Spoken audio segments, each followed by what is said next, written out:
Hey guys, welcome to TCGU University. I got a profile here. We're going to do a profile on Chun-Li 2 Dot. Played this in the tournament that you're going to see, and I lost in the first round.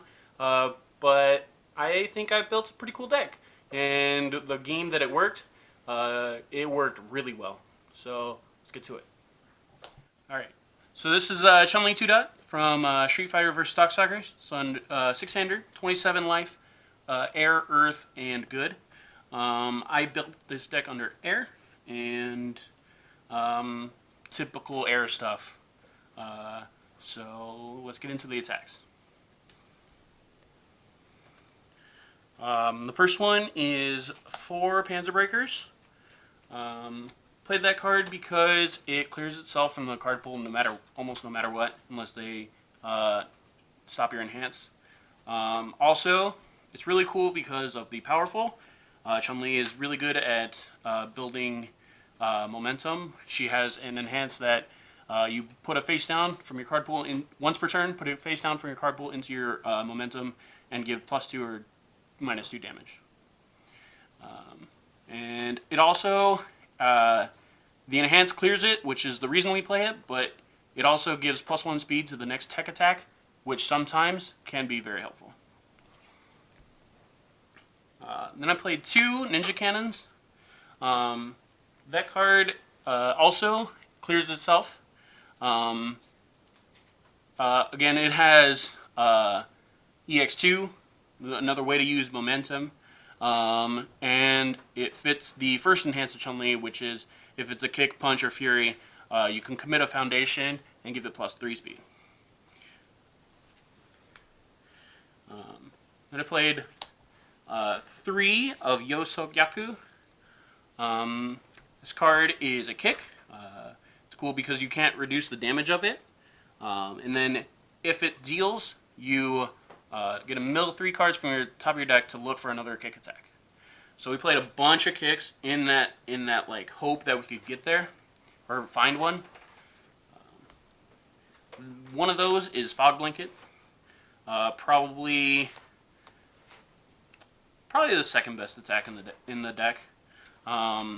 It has so many keywords that are amazing. The kick fits in with Chun-Li. Reversal, it's fun to stun people on their turn, so stun 2 is also there. And then all of our attacks have 3 speed, so you always get the combo.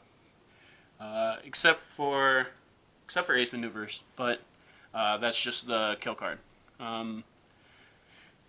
Combo is to clear a card from your card pool, which is what we're trying to do, and then it gets attacked for each card that was cleared this turn, so it can just get kind of big out of nowhere. The last kick that I play is 2 Slide Shots. It has ways to use our momentum. Wow, it's also a tech that I just noticed, and it's ways to clear cards from your card pool. This card's really good, actually. And then a little more kick support, kind of, and clearing cards from the card pool is Kikisho. And it punishes your opponent for blocking any of your attacks. And then you can easily get more momentum with this card, and yeah, it's just really good. And then the final attack is 3 Ace Maneuvers, and I played 2 Kikisho if I didn't say that. 3 Ace Maneuvers. This card is just insane damage out of nowhere. And when you play it so late in the turn, they're going to be out of cards to block with, most likely. And it's a tech for the Panzer Breaker. It's a Fury for the Chun-Li. It's like it was almost made for this deck. Alright, we'll get into the foundations now. Probably the best foundation I play is this Tijuana Groceries. Because with Chun-Li, you have to commit a foundation to give speed to your attacks, and then Tijuana Groceries will just uncommit itself. And you can do it like a bunch of times in the turn. I did it like 4 times in one turn, and it was no problem. I decided to play 2 Hellward Bound. I wanted to play this card because of sometimes it's your cards that clear from the card pool don't. So this is another way to clear it, just in case they like stop you from doing what you're trying to do. I played 2 Forbidden Techniques. This card's cool because it is pretty good defense. It has Breaker 1. And then anytime you play it, you ready a face down foundation. And then it's enhanced, builds 2 face down foundations basically. And you need face down foundations for Chun-Li. I played a single Wandering Pirate. It's Wandering Pirate. It's really good with Chun-Li actually, and it's just really good by itself. I played 2 Ninja Outcast. This card was really good. It is cool because when you're doing your turn, you're trying to kill them. Sometimes they'll try and interrupt you with reversals, and you just say no. And then if they use an ability on a weapon card, you can discard one momentum to cancel it, and that's just really good. 2 Fuma Shadow. This card is okay. I think that it's less good than I thought it was because unless your opponent's doing the same thing you're doing, you can only do it to their first attack, and that's when you're typically going to have the most resources to block their attack, so you don't necessarily have to lose the vitality to block their attack. If they give a lot of speed, you can play more of it, or it's pretty decent for your attacks too. But I felt like it was more of a defensive piece and less of an offensive piece.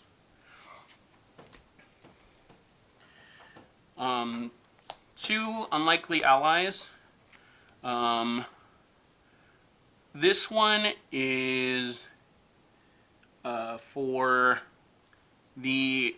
I basically played it for the Enhance, which is check 5 plus to give +1 speed, and if it's also a Fury, it can get +1 damage. And then it also has another effect that I never got to see it used, but it could be helpful. Alright, I played 4 Burning with Revenge. And this card's really sweet in this deck. It is a card pull clear and a damage increase. So it's really cool to like play it and then an attack, and then you move one, and then all of a sudden you're starting like what you're doing with your turn, and you're making your first attack more deadly. Like it just really works well with this deck. I played 2 Iron Grit. This card is in here solely for the for 7 of the 8 actions I play. Because if I mill a Let's Cut Loose or a Focus and Release, I'll just respond, remove this, and add it to my hand.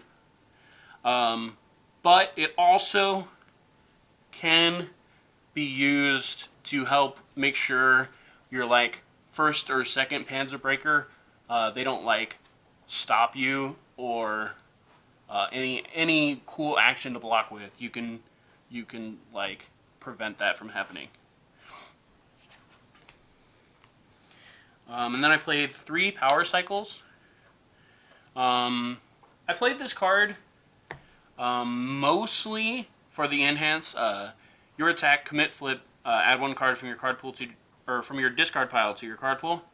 So you'd add in the Burning with Revenge is the best target, but if you have a Let's Cut Loose in your hand, you can add in like any foundation you want to move, and then you can move that down with the Let's Cut Loose. So it's actually really cool. Also,